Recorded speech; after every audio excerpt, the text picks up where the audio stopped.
춘설야담에 방문해 주셔서 감사합니다. 구독과 좋아요는 큰 힘이 됩니다. 그럼 이야기 시작하겠습니다. 조선 중기 한양에서 사흘거리에 있는 충청도의 한 마을. 이곳에는 5대째 과거 급제자를 배출한 명문가 안동 김씨 종가가 있었습니다. 김종수 27의 젊은 종손. 그는 어려서부터 신동 소리를 들으며 자랐고 22의 진사시에 합격한 촉망받는 인재였습니다. 그런 그에게도 큰 근심이 하나 있었습니다. 바로 대를 이을 자식이 없다는 것이었습니다. 혼인한 지 벌써 10년. 아내 순호는 종갓집 마님으로서 모든 것이 완벽했습니다. 하지만 단 하나 아이를 낳지 못했습니다. 부인, 어느 가을날 저녁 김종수가 아내를 불렀습니다. 예, 서방님. 이제 첩을 드려야겠소. 순원의 얼굴이 하얗게 질렸습니다. 서방님, 제발 조금만 더. 10년이면 충분히 기다린 거요. 그 말이 떨어지기가 무섭게 안채에서 시어머니의 목소리가 들렸습니다. 종수야, 당장 들어오너라. 김종수가 자리를 뜨자 순호는 홀로 방에 남았습니다. 칠거지야. 무자식이 그 첫째구나. 순호는 이를 악물었습니다.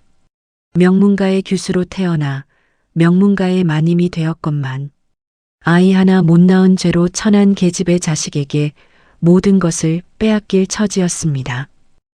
안 돼. 절대 안 돼. 그날 밤 창밖으로 달빛이 스며들었고 순원의 눈이 이상하게 빛났습니다. 머릿속에서 한 가지 생각이 자라나기 시작했습니다. 금기를 넘는 돌이킬 수 없는 생각이. 그로부터 사흘 후 순호는 짙은 장옷을 걸치고 몰래 집을 빠져나가 심리 떨어진 주막으로 향했습니다. 거기서 그녀는 한 사내를 만났습니다. 30대 중반, 옷은 남루했지만 눈빛만큼은 읽어낸 책의 수만큼 깊이 있는 사내. 저 사내의 내력을 알려주시오. 순원이 은자 50냥을 내밀자 주막 주인이 침을 삼키며 속삭였습니다. 저 양반은 원래 전주 이씨 반계였답니다. 할아버지 대 영모에 연루되어 가문이 풍비박산 났다지요. 뼈대만 남은 선비라오. 양반의 피. 학문하는 집안의 뼈대. 순원의 눈이 이글거렸습니다. 종놈의 씨는 안 됩니다. 천한 기질이 드러나면 가짜의 피가 종갓집을 더럽혔음이 들통날 테니까. 하지만 몰락한 양반이라면 명문가의 피와 섞여도 아무도 의심하지 않을 것입니다. 저 사내와 우리 집 여종 옥년을 함께 있게 하시오. 은자 100냥을 주겠소. 주막 주인의 눈이 흔들렸습니다. 100냥, 사람의 영혼을 살 수 있는 금액이었습니다. 그날 밤, 종가에서 가장 후미진 별채에 마련된 방.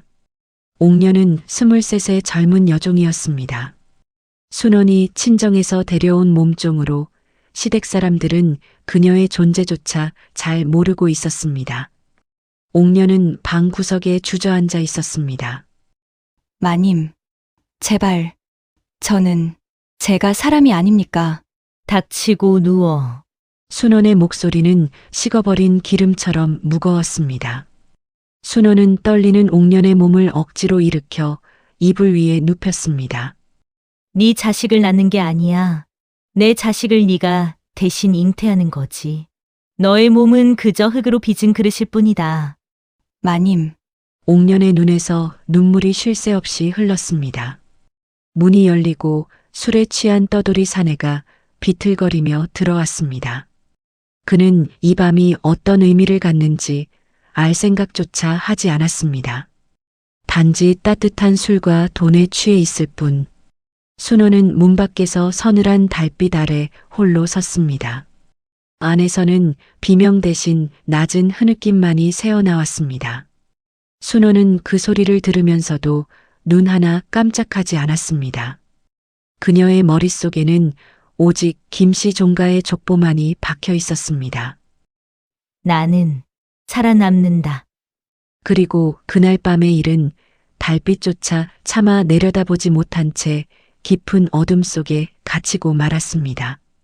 한 달이 지났습니다. 순호는 치밀하게 준비했습니다.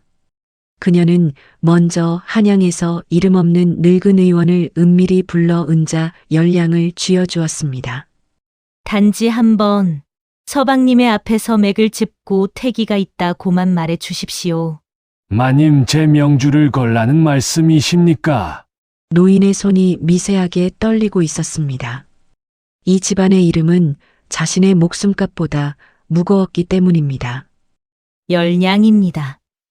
그리고 이 일은 무덤까지 가져가셔야 합니다. 잠시 침묵하던 의원은 결국 고개를 숙였습니다. 공작은 치밀했습니다. 그리고 나서 순호는 배에 솜을 대기 시작했습니다. 어느 날 아침 순호는 아침 식사 도중 갑자기 상을 밀어내며 헛구역질을 했습니다. 서방님. 제가 몸이 이상합니다. 어지럽고 음식 냄새가. 순호는 일부러 몸을 비틀거리며 김종수의 품으로 쓰러졌습니다. 김종수의 얼굴이 순식간에 하얗게 질렸습니다. 혹시 그게? 순호는 아무 대답도 하지 않고 고개만 숙였습니다. 곧 미리 매수해둔 의원이 불려왔습니다. 의원은 맥을 짚는 척 잠시 눈을 감더니 천천히 입을 열었습니다. 이것은 크나큰 희소식입니다. 분명한 태기가 있으십니다. 뭐라고? 김종수가 벌떡 일어났습니다.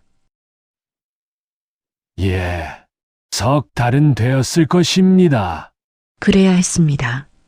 한 달짜리 거짓말은 들통나지만 석 달짜리 거짓말은 기억이 흐릿했다는 말로 덮을 수 있으니까요. 순호는 그 점을 정확히 알고 있었습니다. 안채에서 시어머니가 허둥지둥 달려왔습니다. 아이고, 우리 며느리. 내가 너무 모질게 굴었구나. 미안하다, 미안해.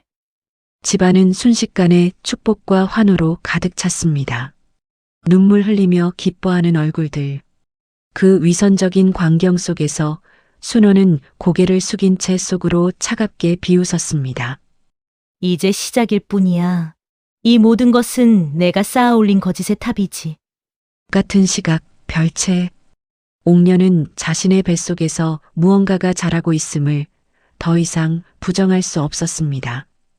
그것은 희망이 아니라 공포였습니다. 마님 저도 배가 제발 저를 어떻게든. 옥년의 말이 끝나기도 전에 순원이 다가와 입을 막았습니다. 순원의 눈에는 조금의 동요도 없었습니다. 너는 지금부터 전염병에 걸렸다. 알겠느냐? 아무도 만나면 안 된다. 옥년의 눈이 커졌습니다. 네가 배를 부른 게 아니다. 순원이 낮게 속삭였습니다. 내가 부른 것이다. 그날부터 별채에는 자물쇠가 채워졌습니다. 옥년은 세상에서 지워진 사람이 되었습니다. 밤이 되면 옥년은 어둠 속에서 조심스럽게 자신의 배를 쓰다듬었습니다. 눈물이 베개를 적셨습니다. 미안해, 아가야. 엄마가 너를 지켜주지 못할 것 같구나. 너는 태어나는 순간부터 빼앗길 운명이란다. 달빛은 창호지를 스치고 지나갔지만 그 방 안으로는 끝내 들어오지 못했습니다. 석 달이 더 지났습니다. 순원의 배는 점점 불러왔습니다. 아니, 정확히는 겹쳐진 솜이 점점 두꺼워졌습니다. 매일 밤 순원은 별채로가 옥년의 배를 살폈습니다. 손으로 만지지 않고 한 발 떨어진 곳에서 차가운 눈빛으로만 제듯 바라보았습니다. 이제 고지겠구나. 그 말 한마디는 옥년에게 명령이자 존재 이유에 대한 확인이었습니다. 옥년은 모든 것을 내려놓은 사람처럼 고개를 끄덕였고 순호는 더 묻지 않았습니다. 그 사이 별채의 생활은 조용했지만 철저했습니다. 옥년은 외부 사람과 접촉하지 못했으나 음식과 보약만은 끊이지 않았습니다. 아이가 탈이 나면 모든 계획이 무너질 수 있었기 때문입니다. 순원에게 옥녀는 사람이 아니라 완성되어야 할 종가의 대를 이을 그릇 그 이상도 이하도 아니었습니다. 그해 겨울 종갓집 마당에 눈이 허리 높이만큼 쌓이던 밤 옥년의 상기가 시작되었습니다. 마님 배가 아픈 것 같습니다. 순호는 이미 모든 준비가 끝난 사람처럼 희미한 미소를 띠며 고개를 끄덕였습니다. 이제다. 그녀는 오래전부터 단 한 명의 늙은 산파를 매수해 두었습니다. 이 종가의 대문을 수십 번 드나들었고 돈과 비밀을 함께 품는 법을 아는 노파였습니다. 순호는 처음부터 이렇게 말해 두었습니다. 오늘 밤 아이는 2번 태어난다. 하지만 내 입은 한 번도 열리지 않는다. 이 집에선 내가 낳은 것이다.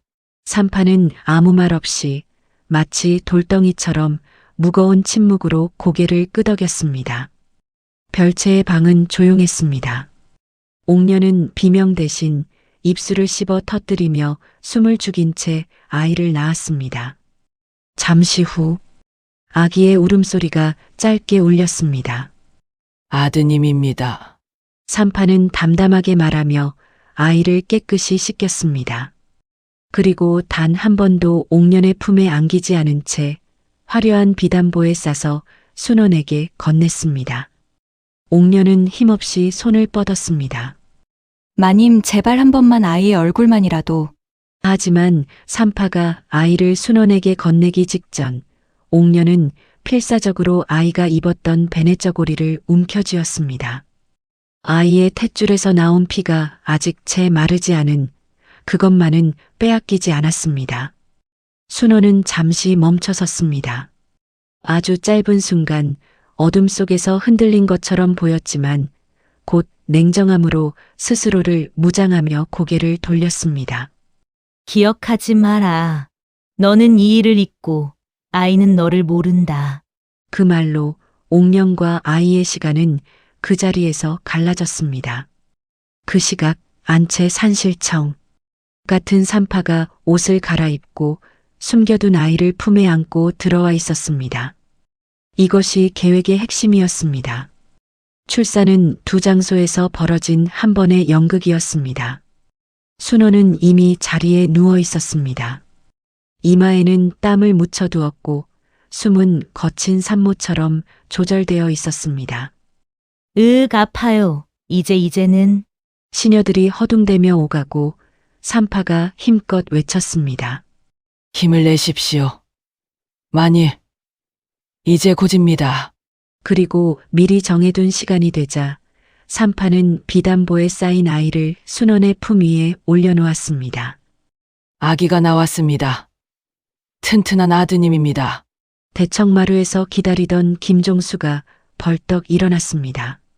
정말이냐? 내 아들이냐? 하하하. 하하하하. 그의 기쁨에 찬 웃음소리가 종가를 가득 채웠습니다. 그는 방으로 뛰어들어와 아이를 안아들었습니다. 내 아들이구나. 10년을 기다린 끝에 얻은 자식. 그 기쁨 속에서 아무도 묻지 않았습니다. 아이의 얼굴이 누구를 닮았는지, 핏줄이 어디서 왔는지, 순호는 지친 얼굴로 눈을 감았습니다. 그리고 속으로 조용히 뇌까렸습니다. 이제 종가는 내 것이다. 아기의 이름은 김학수로 지어졌습니다. 학문을 배워 물처럼 깨끗하게 살라는 뜻이었습니다. 하지만 문제가 하나 있었습니다. 순원에게 젖이 나오지 않는 것이었습니다. 이를 어쩌지? 마님께서 젖이 안 나오시다니. 시어머니가 걱정하자 순원이 제안했습니다. 유모를 드리면 어떻겠습니까? 그래야겠구나. 좋은 유모를 구해야 하는데. 제가 아는 여종이 하나 있습니다. 옥년이라고 마침 얼마 전에 아이를 낳았는데 아이는 죽었다고 합니다. 거짓말이었습니다. 그 아이를 유모로 쓰면 어떻겠습니까? 그래, 좋은 생각이구나. 이렇게 해서 옥년은 학수의 유모가 되었습니다. 옥년이 처음 학수를 안았을 때 아기는 편안하게 잠들었습니다. 옥년은 눈물을 흘렸습니다. 내 아들, 내 아들이야. 세월이 흘러 학수가 3살이 되었습니다. 학수는 비단 옷을 입은 순원에게만 가면 자지러지게 울음을 터뜨렸습니다. 순원이 달래도 소용없었습니다. 학수는 순원의 품에서 몸부림을 쳤습니다. 하지만 옥년이 다가와 안으면 학수는 금세 울음을 그쳤습니다. 누더기를 입은 옥년의 품에서 편안하게 잠들었습니다. 순원은 이를 갈았습니다. 대체 왜 이러는 거야? 저 천한년의 냄새를 기억하는 게냐? 순원은 옥년을 차갑게 노려보며 멸시를 퍼부었지만 옥년을 쫓아낼 수는 없었습니다. 학수를 달랠 수 있는 건 오직 옥년의 채취뿐이었기 때문입니다. 학수가 7살이 되던 해 서당에서 천재 소리를 들었습니다. 역시 내 아들이야. 우리 집안의 피를 물려받았구나. 김종수가 기뻐했습니다. 하지만 순원은 불안했습니다. 학수는 온화한 김종수와 달리 각진 이마에 날카로운 눈매를 가졌습니다. 그것은 떠돌이 선비의 서늘한 눈빛이었습니다. 학수가 10살이 되던 어느 날 옥년에게 물었습니다. 유모는 왜 항상 나를 볼 때 우는 것 같아요? 옥년은 눈물을 닦았습니다. 유모의 아들이 나였으면 좋겠어요. 도련님. 옥년은 학수를 꼭 안았습니다. 이 순간 학수의 마음속 깊은 곳에 나는 이 집안과 다르다는 의문이 돌이킬 수 없이 자리 잡았습니다. 학수가 16, 성일내를 코앞에 두고 있었습니다. 순원의 불안은 극에 달했습니다. 명문가 종손의 재능을 물려받지 못한 학수의 근본이 언제 터져 나올지 몰랐습니다. 더 정확히 말하면 드러나지 않도록 관리해온 균열이 언제 스스로 입을 열지 모른다는 공포였습니다. 어느 날 밤 순원은 별채 근처를 지나다 멈춰 섰습니다.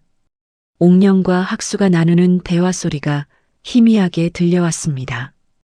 유모, 제게 하실 말씀이 있으신 것 같습니다. 오래전부터 유모의 눈빛 속에는 말하지 못하는 진실이 담겨 있었어요. 도련님.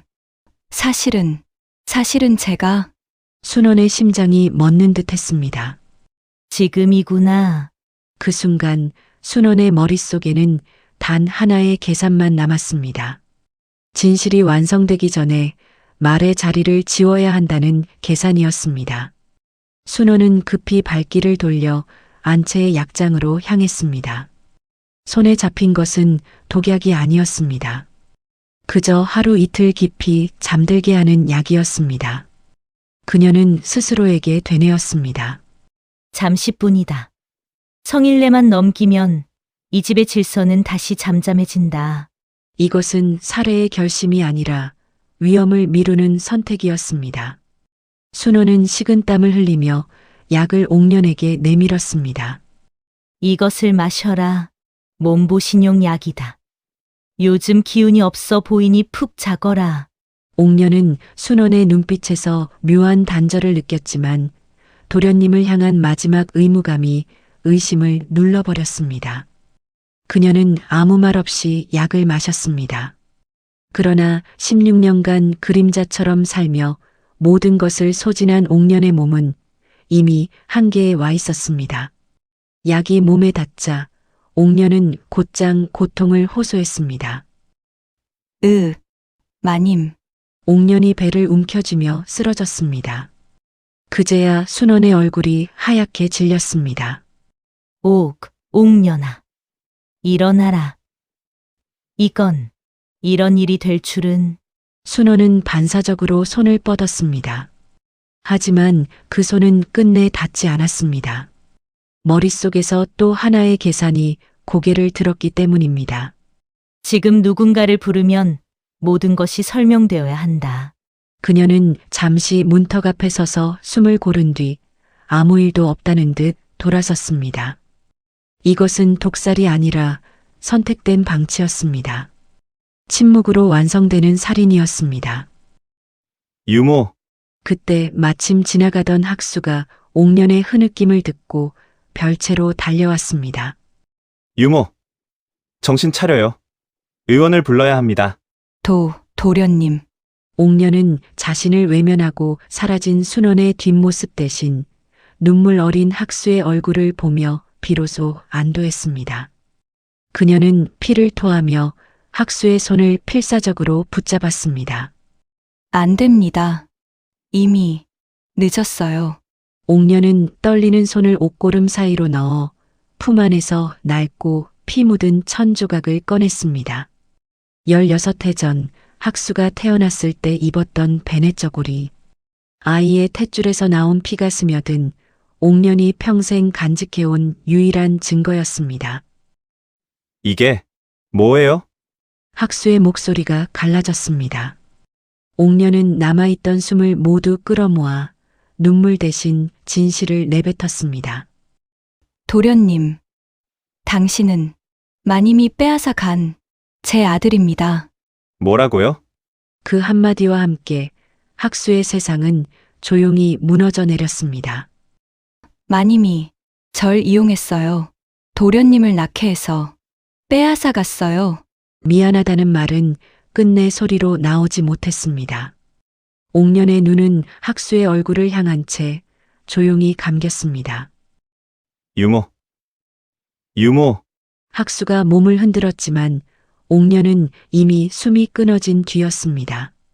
학수는 울지 않았습니다. 대신 베네 저고리를 으스러지게 움켜쥔 채 천천히 일어섰습니다. 소년의 시간은 그 자리에서 끝났습니다. 그는 하늘을 향해 울부짖지 않았습니다. 차갑게 식은 눈으로 안채의 방향을 오래도록 응시했을 뿐이었습니다. 사흘 후 김씨 종가에서 오대조 할아버지의 기일 제사가 성대하게 열렸습니다. 조상들의 위패가 모셔진 사당에는 온 집안, 어른들과 친척들이 가득 모여 숙연함 속에 권위의 무게가 서려 있었습니다. 제사상 앞에 종손 김종수가 섰고 그 옆에 미래의 종손인 학수가 무릎을 꿇었습니다. 이제 학수가 조상께 술을 올릴 차례다. 김종수가 말하자 학수가 천천히 일어났습니다. 하지만 학수는 술잔이 놓인 쟁반 대신 자신의 품속에 손을 넣었습니다. 이윽고 그가 꺼낸 것은 화려한 비단에 쌓인 낡은 책, 바로 김씨 종가의 족보였습니다. 학수야, 그 귀한 것을 왜 제사상 앞에서 꺼내느냐? 사람들이 술렁거렸습니다. 학수는 한치의 망설임도 없이 족보를 펼쳤습니다. 거기에는 5대에 걸친 이름이 이 집안의 역사와 권위를 상징하듯 빼곡히 적혀 있었습니다. 이 종이에 적힌 이름들 중에서 학수의 목소리는 차분했지만 얼음처럼 날카로운 진실을 담고 있었습니다. 진실인 것은 단 하나도 없습니다. 뭐라고?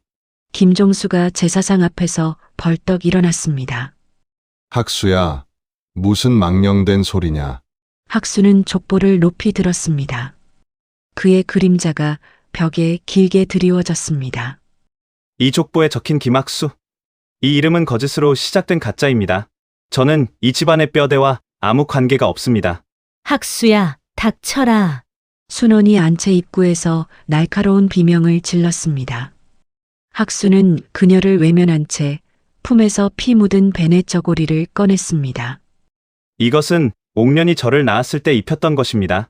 제 탯줄에서 나온 피가 여기에 증언하고 있습니다. 제사상이 공포와 경악으로 술렁거렸습니다. 웅성거림은 순식간에 분노의 비명으로 바뀌었습니다. 김종수가 넋이 나간 듯 순원을 돌아보았습니다. 부인, 이게 무슨 일이오? 순원은 차라리 소리치는 대신 천천히 고개를 끄덕였습니다. 그래, 맞습니다. 이 아이는 당신 자식이 아닙니다.